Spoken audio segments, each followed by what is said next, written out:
Dear 3rd BCom students, you are welcome to the lecture on the topic Customs Duty. This is a revision class and video number 2. I am Dr. Panduranga Nayak, Principal, Sri Venkatramana Swami College, Bentwal. In my previous video, you have learnt what is Customs Duty, what are the different types of Customs Duty and related issues. In this class, I am going to tell you what are the items to be included in assessable value or transaction value. Similarly, what are the items to be excluded from that? Because here customs duty, it is calculated on the assessable value, which is nothing but transaction value. But we must be very clear about computation of assessable value. Now let us see what are to be added to the price of the goods in order to arrive at the assessable value.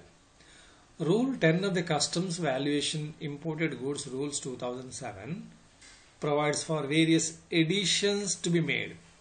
So items to be added to the price actually paid or payable for the imported goods to arrive at the transaction value, which is assessable value. Number 1, to the price what you have to add. Let us see, commission and brokerage except buying commission. So buying commission is not to be taken, but then rest of the commission and brokerage should be taken. What is buying commission? Buying commission is paid by the importer to his agent for the service of representing him abroad in purchase of goods being valued.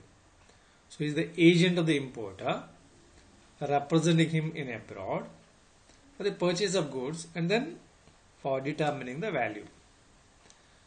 Commission paid to the local agent of the exporter is includable in assessable value. So foreign exporter might be having a local agent here. So any commission payable to him should be added to assessable value. Then service charges paid to canalizing agents have to be included in assessable value. Canalizing agents means agents, government agents, through which you are going to import the goods. Okay. So commission and brokerage except buying and commission.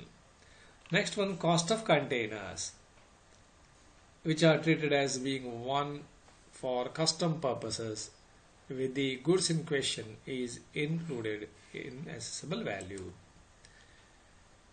However, durable and reusable containers or returnable containers are not to be added to free on board price provided the importer agrees to re-export the same within 6 months.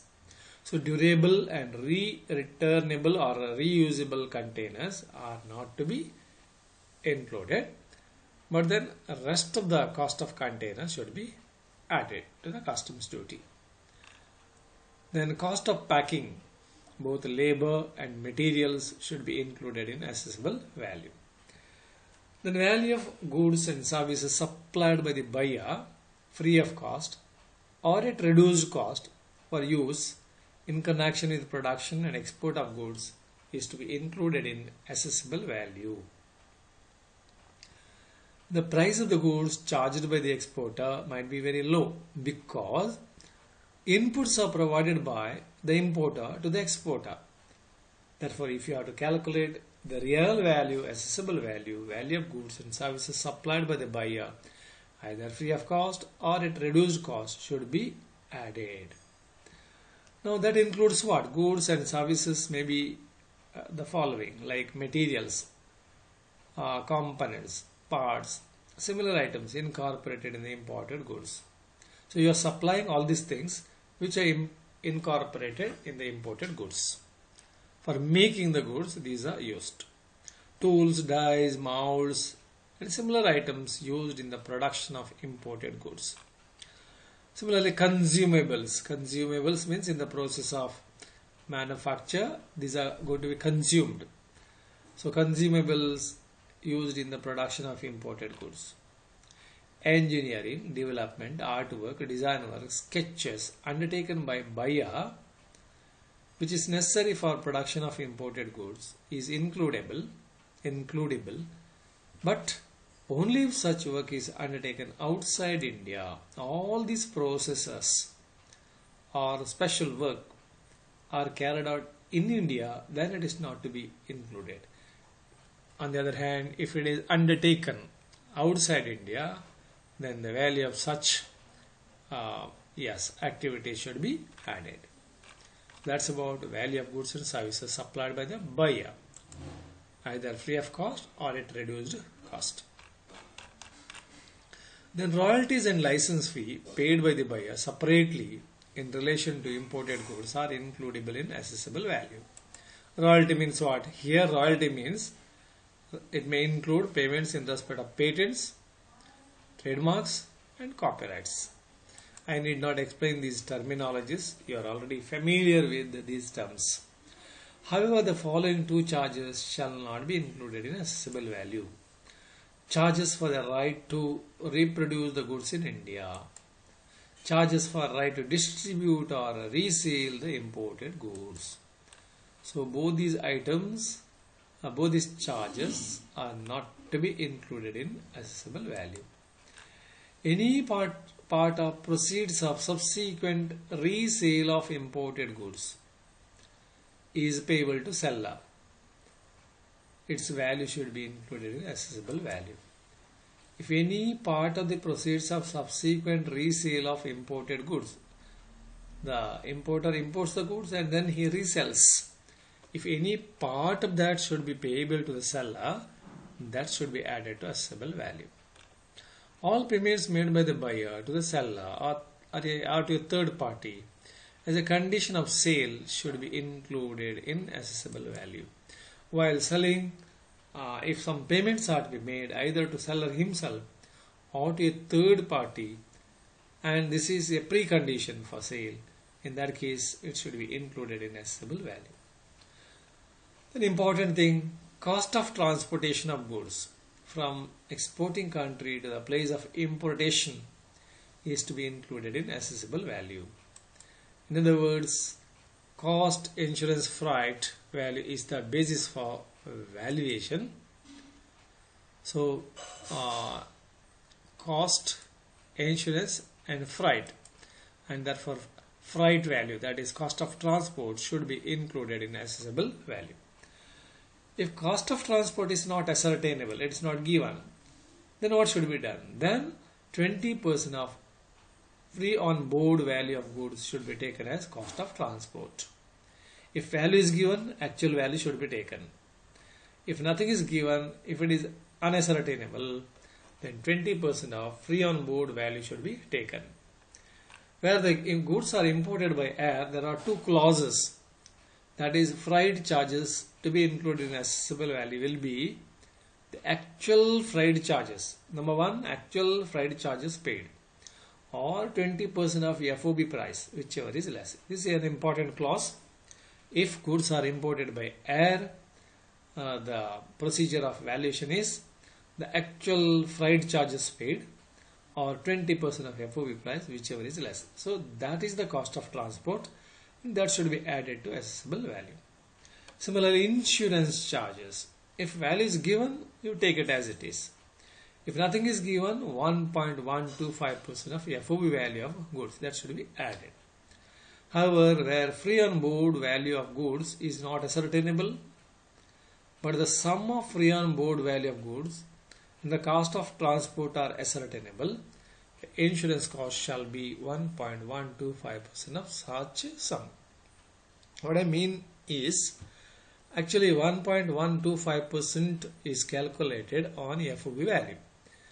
But if separately FOB value is not given or not ascertainable, but then FOB value plus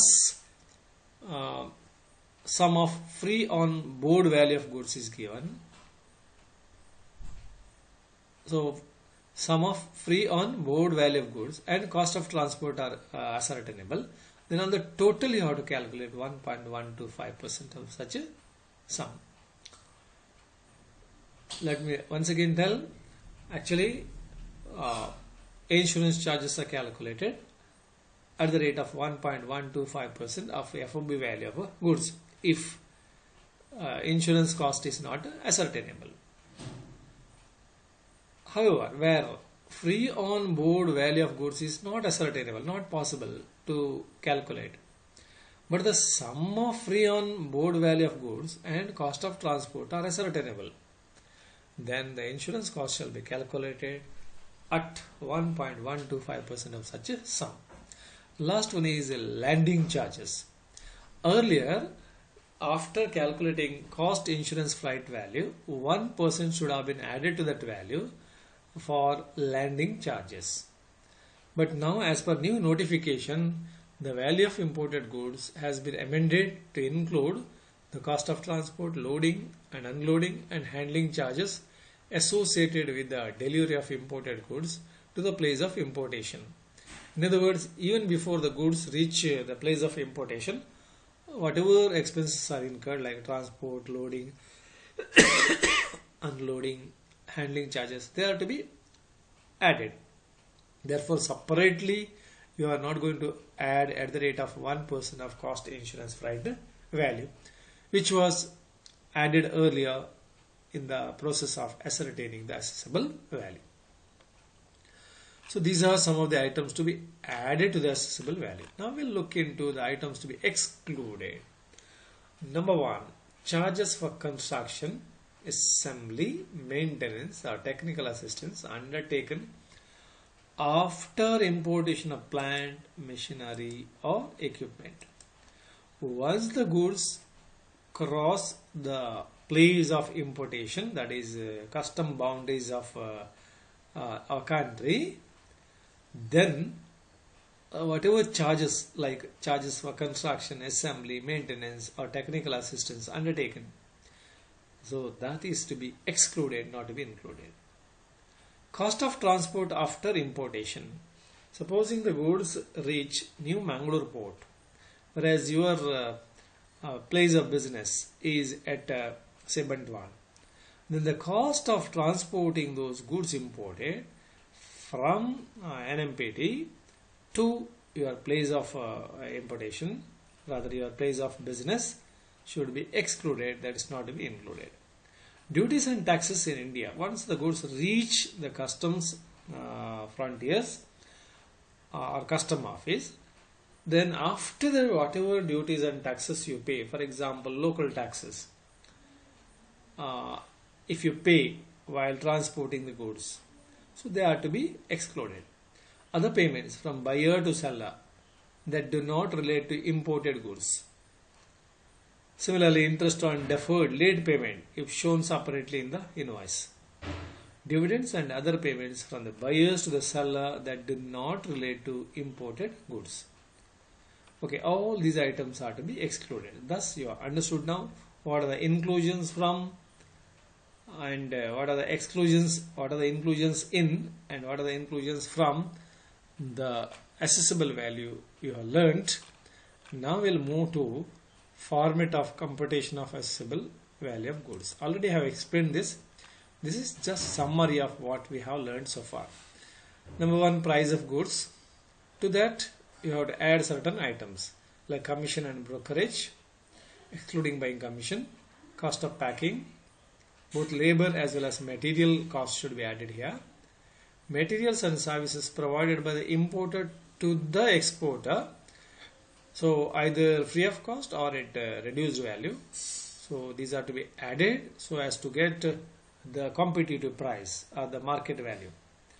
Then royalty and license fees. So whatever you have to pay to the exporter or to his suppliers, so that should be added. If you add up all these items, what you get is free on board value of goods. Then to that you have to add 2 items, transportation cost as well as insurance premium. Transportation cost is actual one, but if it is not found or not ascertainable, then 20% of FOB value should be added.